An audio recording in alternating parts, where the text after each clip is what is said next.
Any questions so far? Thoughts about that?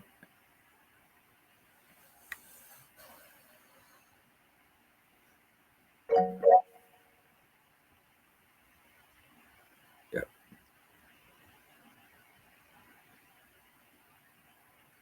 I Yeah, feel Joe. it. Can you hear me? Yes. Hi. I feel pointing out at the things that has no word. You were pointing out for me for something I could see, but I didn't have any words for it. It's very strange, you know. But no, but yeah, but you understand what I mean? Yeah, we do the same when we go in the ocean. I point you to the ocean, you go swimming, and you don't have any words for what's happening there. You just go swimming. We can actually turn the intellect off and then go for a swim. Just like that, I'm asking you to turn the intellect off, set it to the side, make sure it doesn't bother you, and go swimming.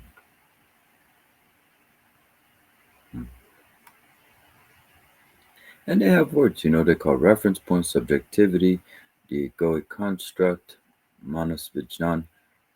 Uh, they have the mechanics of this, but you're absolutely right. When it comes to sensing it and intuitively beginning to realize and recognize the specifics of our experience, there's no words.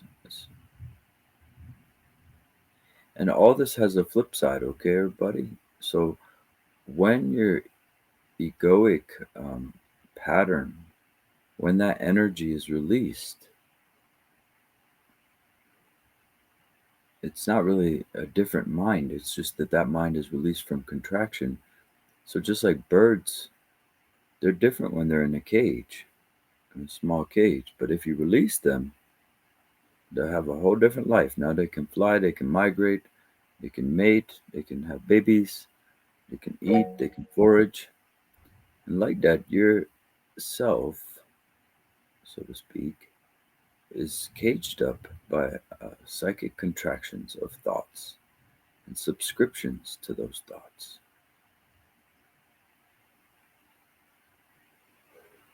Okay, Andre. Yes. I'm thinking though that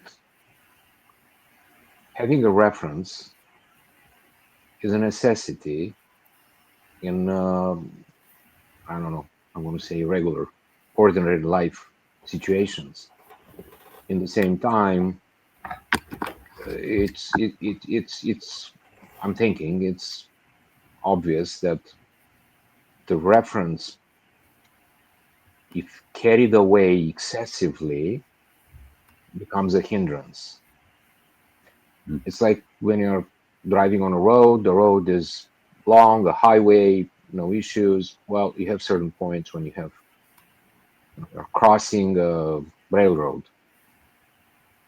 and you have to have a reference. You have to look left, right to see sounds, visual, and then move ahead, forgetting the fact that you had to have a reference, 50 meters behind you. So is having a reference, well, if my thinking is makes sense, how can I discard the reference once is not needed, thinking that it or seeing it as a thought, just releasing it? Or do I have to put some antidote, which should be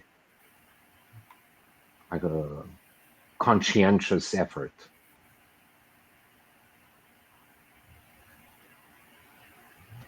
We don't use antidotes in the script.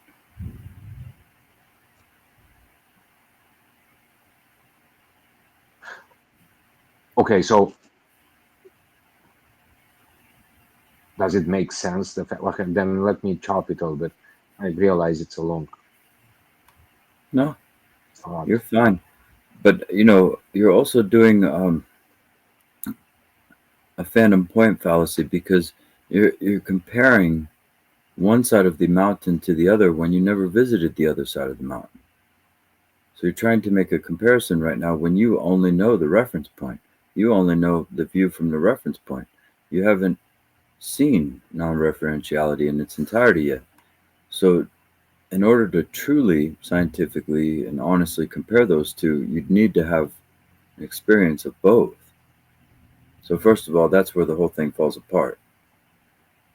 But I'll entertain the broken premise and say that there are no antidotes to this. The reference point self liberates, but you also assumed an axiom, a presupposition, that without reference point we can't cross train tracks.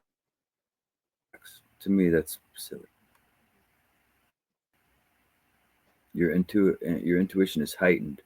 Think spatial awareness, meta awareness. They teach this to soldiers and things like that. They use this awareness practice to make them hyper aware of their surroundings. In fact, this is an age old tradition with intelligence agencies. They used to have ninjas, samurai warriors that would train using the same Buddhist techniques so that they could hear the slightest sounds, and they would uh, test them by dropping a very fine pin in another room, and then the samurai would have to say when it was dropped, and then they know their awareness has truly settled into omnipresence. And then also they would do various things like hitting you from behind without you seeing them. Sword for beginners, but it simulates a sword, and then you move like this when you think that it's coming. And this is also possible. This happens, and it's from having that greater cognition, that non-referential cognition. How could they ever, if somebody's standing behind me with a stick right now, ready to whack me on the head, and I only have my intuition, it has to be non-referential.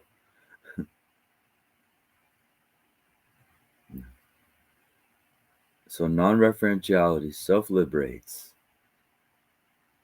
or it blossoms by itself. It could never be any other way, because if you're trying to liberate, Masum sees, she smiled. If you're trying to liberate the reference point, then what's the problem there? You're using the actual reference point. You're trying to liberate the reference point with the reference point. No. So That's it's clear. That's a very clear negation of explanation. negation, or affirmation of affirmation that doesn't lead anywhere. It just engrosses the hypothesis, doesn't solve it. That's clear. I was wondering if, I don't know. It's like, it's probably my ignorance that. No, it's a great inquiry. It's a great sharing. Very nuanced. This many practitioners run into this where they're trying to be rid of the conditioned self with the conditioned self, and that's why this is a kind of death. Even though everybody's conditioned self is dying anyway. It's always changing. Next week you're going to be a different version of yourself, but that um, self construct has to die. That's for sure. So any idea of who you are dies. And that's a little bit much for people who want to maintain identities and things like that. But in this case, you will feel dead in a sense that, where have I gone? I'm gone. Yeah, I think I'm not going to delve into this, but uh, I think the conundrum that I see, and I'm speaking for myself in this particular, let's say, I don't know, moment or time frame, I can understand intellectually that intuition could replace reference, but I don't see it as a flip or something that I don't see it. Again, I understand it intellectually, and I will be again insisting on the fact that I'm basing my comments on my experience at this moment, so I'm not going to generalize. I find it hard to see practical.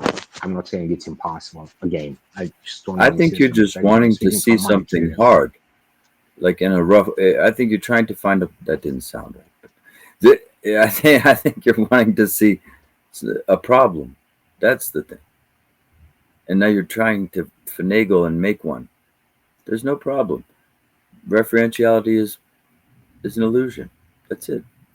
And you can still function without referentiality. In fact, that's when your whole mind activates. That's it. What more is there?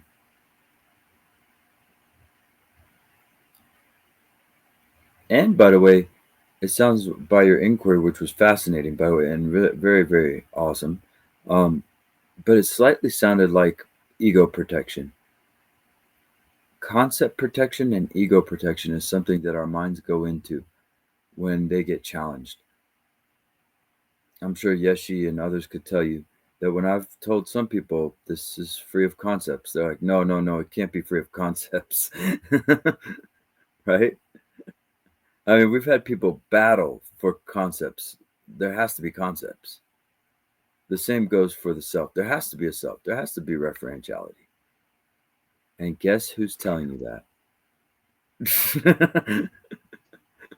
The referentiality. It's like, no, don't kill me.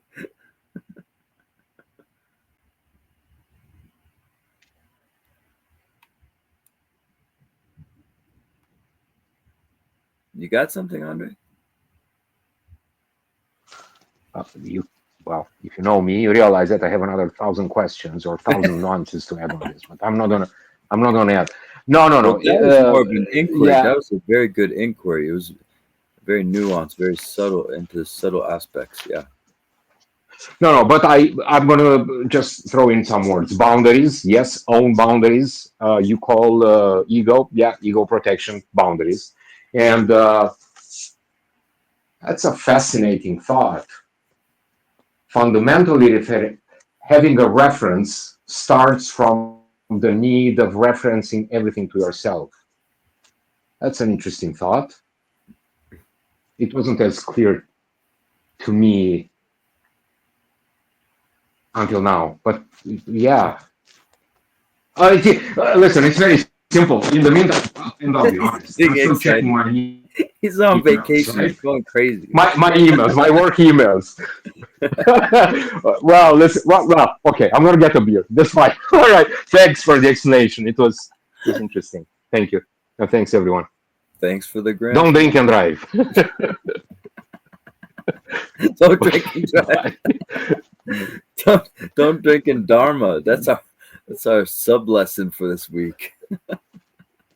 Yeah. Then I'm gonna have a tea or something. Okay. Thank you. You should pat yourself on the back, though.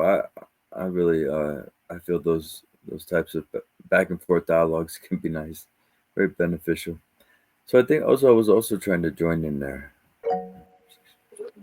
Hello. Yeah, I found bunch of correlations. Let me draw some.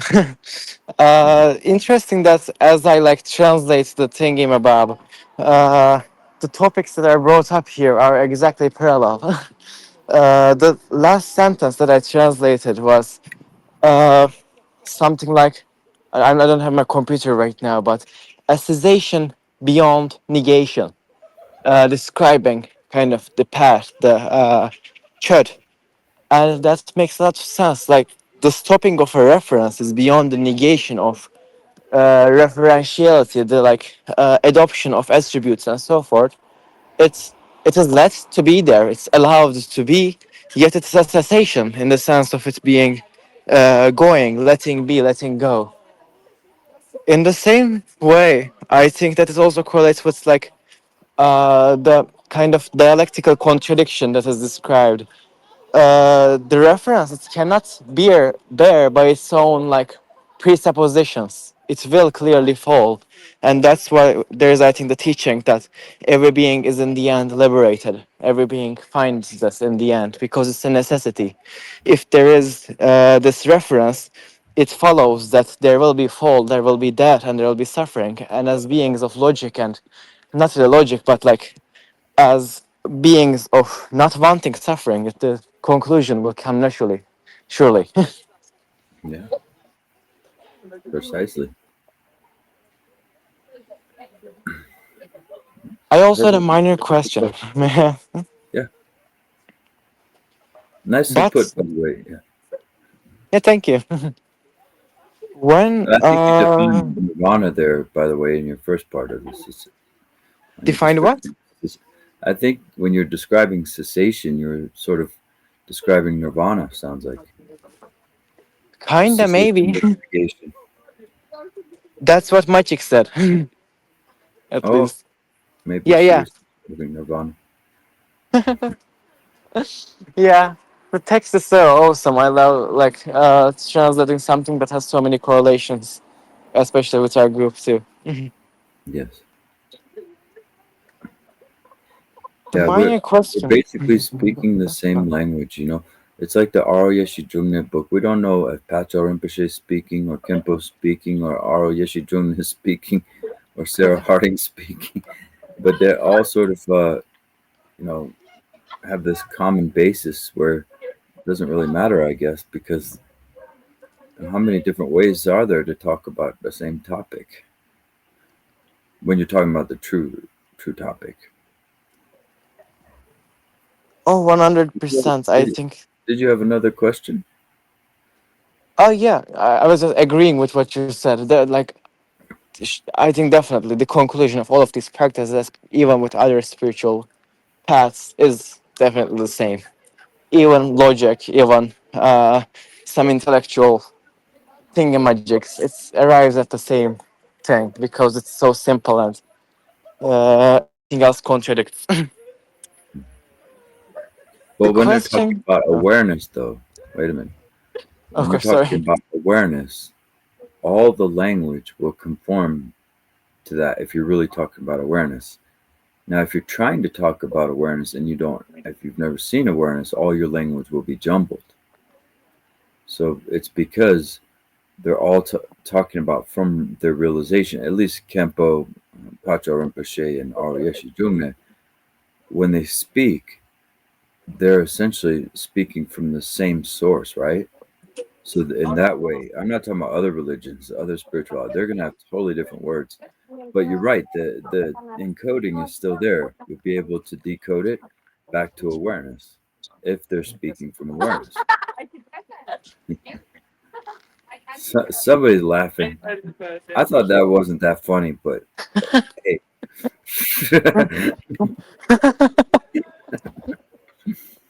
It Go was ahead. very fun. No, yeah, definitely. If anyone's speaking from awareness, it will be of the same content, Yeah. especially if it's about that.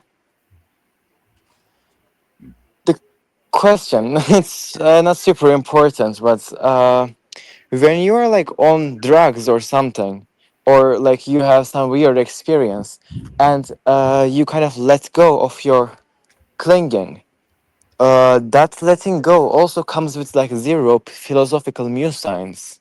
So like when that happens, why is it not something beneficial usually? When people describe it, it's like psychosis and disrupting, not literally like The drug the trip, bliss. Drug trip, this like effects that come afterwards and so forth, you know? and they're describing that as what now?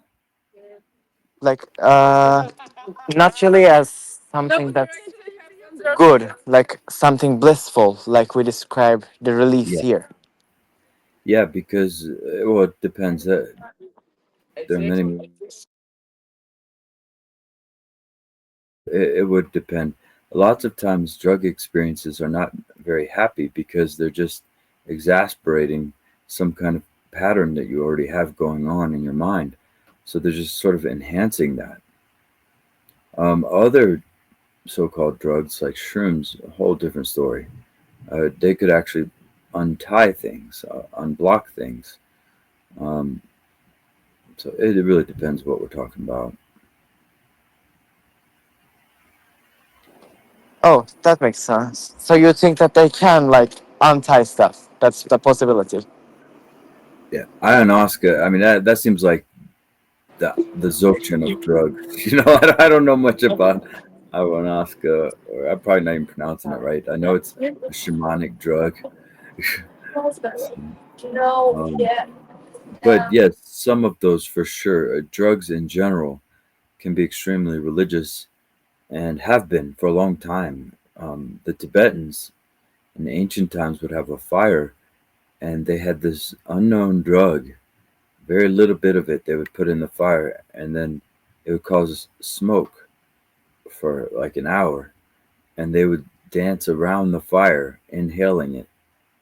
But if you inhaled it straight, you would die. It's that powerful. So they would just take little whiffs as they went around the fire, dancing and things like that, getting starting to trip off of that drug. It's very, very powerful. And so to me, these are all indicators of a threshold. We're on the threshold between matter, the appearance of physicality, and the invisible and the more energetic, like the ether dimensions. Ether used to be one of our periodic elements, even before it got removed. But there's a whole invisible world here, and we're transitioning into that. It's much like a metamorphosis, like the caterpillar will metamorphosize into a butterfly. And at the time, the caterpillar has no idea about the sky, and it's the same for us. We're in a metamorphosis. In my opinion, is really all the Dharma teachings are telling us that. And so that's why we really open up to the ineffable, to our Sambhogakaya energy body, um, and it includes much more than that. And some people just start to blossom early while they're in their human bodies. It's just part of the whole thing. And so here we are, blossoming in our little flower patch together. Go ahead, Herbert. I don't even know what the hell I'm talking Yeah, I struggle with this.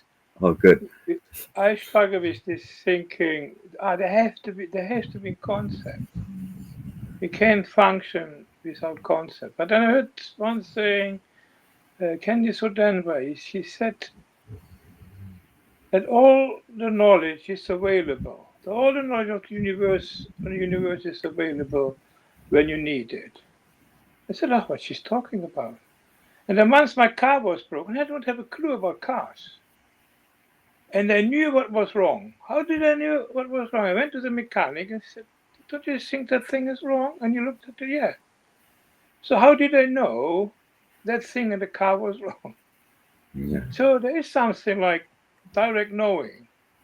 That is why I'm saying that, because sometimes you want to find the answer, you want to have securities, you want to know what happens tomorrow. I have to know, I have to make a plan and these things. And that binds us something always in some kind of ego trap, or not necessarily bad, but you're always bound on it and you get worried, or this, but that doesn't work, and so on. And I try to live more like with this direct knowing things, not always easy. And I realized that maybe we don't need so much concepts. But or we can hatch our concepts and our intellect from outside of the concepts. We're trying to breed concepts from within concepts. Remember, this is the middle way. We don't mind concepts; they're fun. But to be conceptual within the conceptual can be, yeah, that's when people get stuck. I always use the example of working with scientists at Physical Optics Corporation, because you could tell the ones that were flowing, because every season they have to come up with new proposals for inventions. So you could tell the ones that were very easily coming up with new ideas, and inventions, and those who are just stuck on, because I would have to do the drawings, the CAD drawings. So they would give me the same thing that they gave me 3 years ago with a slight modification. I'm like, come on, why can't you just let something new come to you? We're 3 years down the road here. This thing's too bulky. It's not gonna work. They're not actually gonna use it. And sometimes I would have to illustrate the most ridiculous inventions ever. And then when I put them into the computer, when I made them a virtual prototype, they would see, and I'm like, yeah, doesn't make sense, does it? Which is the beauty of virtual prototyping. It saves you a lot of money. But go ahead, Ronnie. Yeah. I Oh do well, think there's a caustic flow, Herbert. I totally agree. That's how I think the savants, the prodigies, and I think we can access that. Whatever you're into, music, studies. listening, and there's no concept, there's no Rupa, you don't have a name for anything that's going on, but you can still show somebody what it is. And I think that's the kind of the non-conceptual part of it, and that you just know, you intuitively know what it is. The way that I was a very heavy drinker, but I was never an alcoholic because I could give it up. But the way that you would wake up and you'd got home and your knuckles were scuffed and your shoes were scuffed and you'd obviously, blacked out at some point, but you and your friends have still managed to get back to somebody's house. And it was the awareness that got you there. You'd walk 12 miles across fields and you'd no idea how you'd done it and you had no memory of it, but your awareness had brought you home. You had the wisdom and knew where you lived, even if at that point you didn't. And there is this kind of non-conceptual part of the human, I think, that this taps into. I think, when you tighten up on things and you get over analytical, you can kind of lose that. Someone said flow earlier on. I think it was you, Dawai. If you're in a flow, you're not thinking. And it's not always the best outcomes in a moral sense, maybe. But the flow, if you're in it, will look after you. Whether it's getting you a research grant or getting you home after 12 pints and 12 vodkas. If you're in the flow, you can trust to it. Anyway, I'm going to shut up. Being too Scottish, but you know what I mean. Herbert, you're in the UK, you know what I mean, don't you, son? You know what I'm talking about.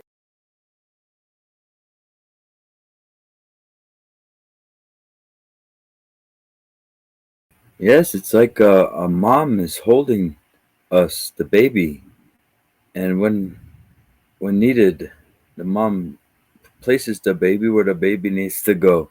Well, we have this beautiful, loving mind here that can prevent untimely death and many things like that.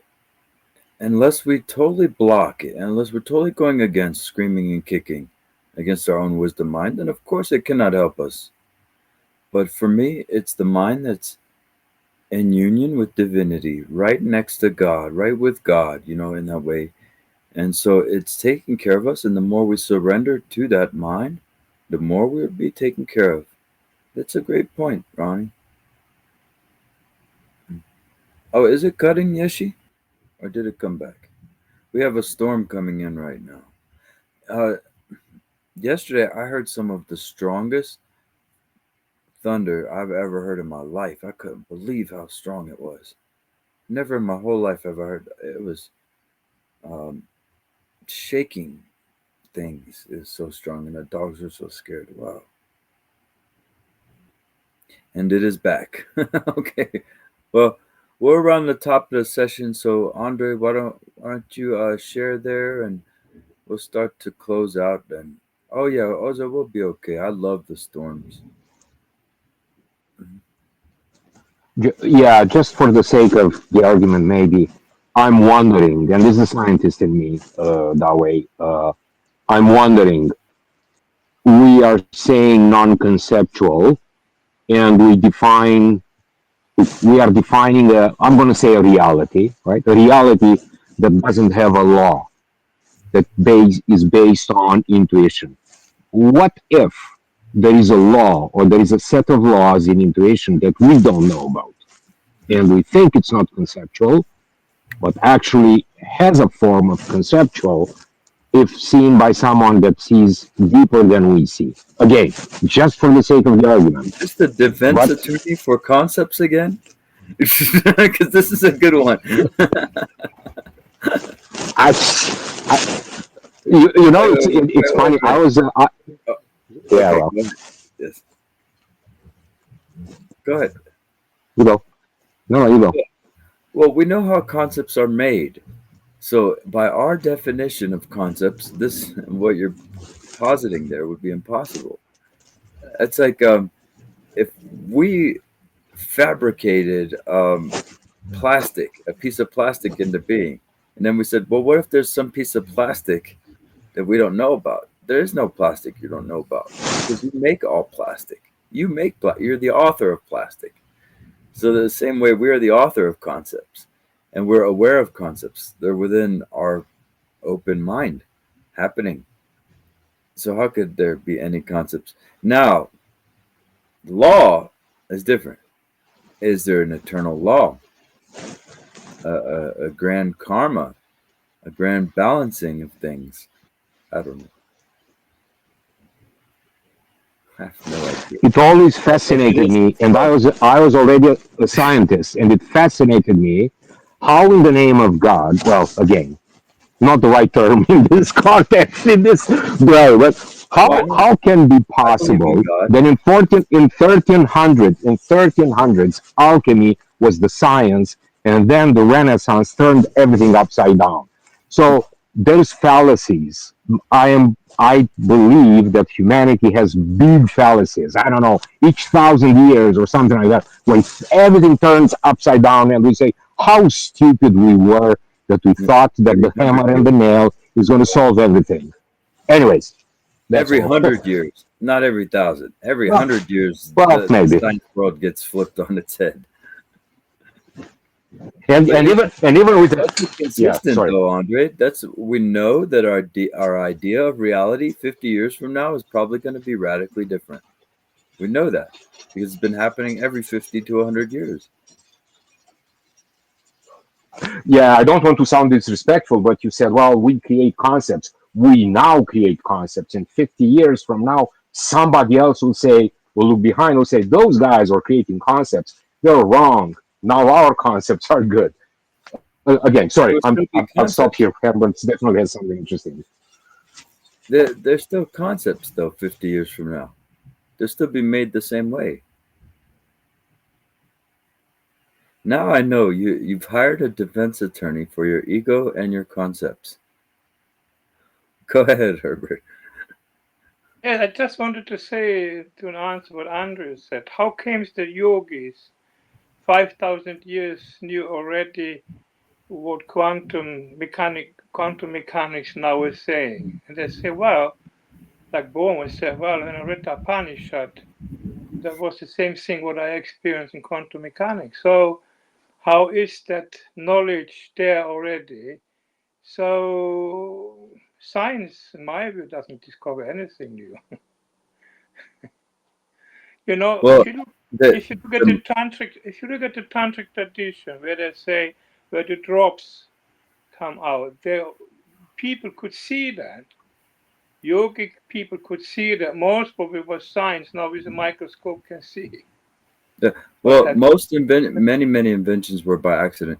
I invite you all to look up the list of all the stuff that was invented by accident. It's most of our most precious stuff by accident. I think aliens are whispering in our ear or something. But anyway, um, it is this great cognizance. It's not really by accident in a way. So, but yeah, you're absolutely right. We had, and I think the more we buckled down into our conceptual minds, the less innovative we are. And again, I love the fact I was able to work with scientists because I saw that so much of what they came up with was by accident. It happened spontaneously while they were discussing and brainstorming. And you'll see many famous people, Napoleon Hill, Henry Ford, many talk about that, that if you take a moment to let an idea come to you, then you'll really get the truth out of that. But if you're trying to grind the idea out, it's a different perspective. Here, a list of discoveries influenced by chance circumstances. I don't know if that's inventions, but looks like it. Uh, it's just funny. Well, that's not a very good list, is she? Inventions by accident. Look, many significant inventions were discovered or developed by accident. Microwave oven. Um, let's do a list. This should really tell you something here. And musicians too. Look at cornflakes, penicillin, microwave oven. That was on a Navy submarine, I think, where they just discovered that, wow, the food is frying. It's turning hot when we put it over here by this machine. So post-it notes, Teflon, pacemaker, cornflakes, Velcro, safety glass, Play-Doh, potato chips, popsicles, Slinky, super glue, Viagra, chocolate chip cookies. Okay, I mean, and there are all kinds of lists like this everywhere. To me, it's just testament, to how when we release the mind, what's fake? Oza, are you okay? Are you objecting to something that's been said? Oh, you're kidding. All right, good. I thought you had a hard objection. There's no way cornflakes were invented by accident. I already did that. Do you remember? Yeah. So, Oh, you're talking about when you when you and I were debating. what did you say? I didn't hear. Are you talking about when you and I were debating about that? Yeah, yeah, about this. Yes. Yeah, it's interesting, isn't it? Interesting little topic. Yeah, yeah, definitely. Like, how things can be like created spontaneously. That's interesting. Yeah. Yeah, and songs like Guns N' Roses, great example. Um, they were putting out album after album after album in the late '90s. Then they had a split and they came back together and they tried to make another album, but this time they were adults. They're a little older, and that was called Chinese Democracy. And it took them like 20 years to create this album because they just overthought it, too much overthinking.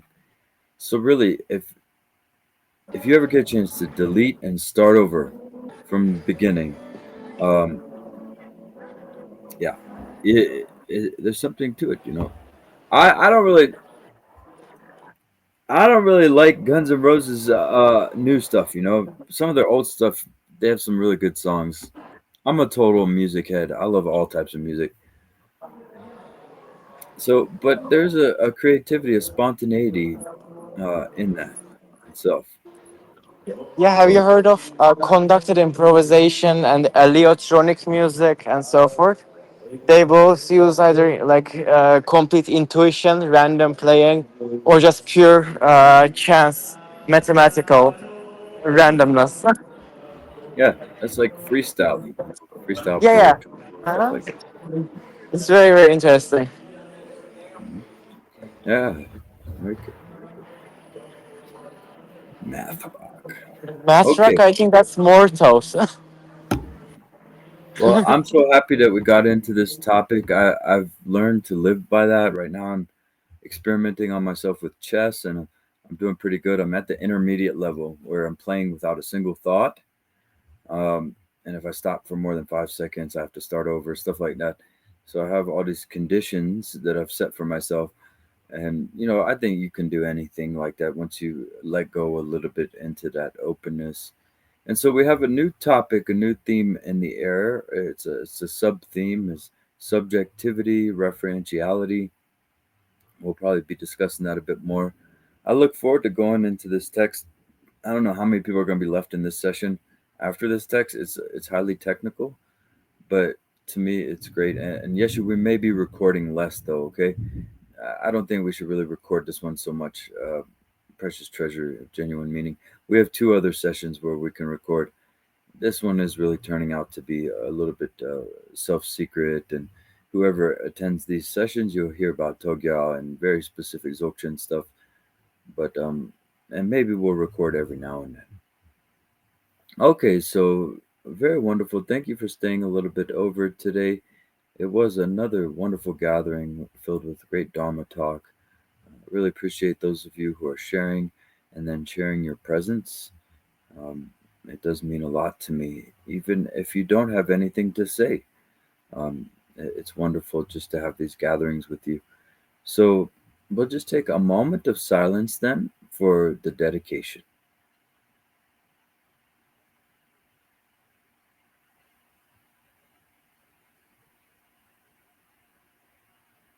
And deep bow to you, everybody. Have a beautiful day.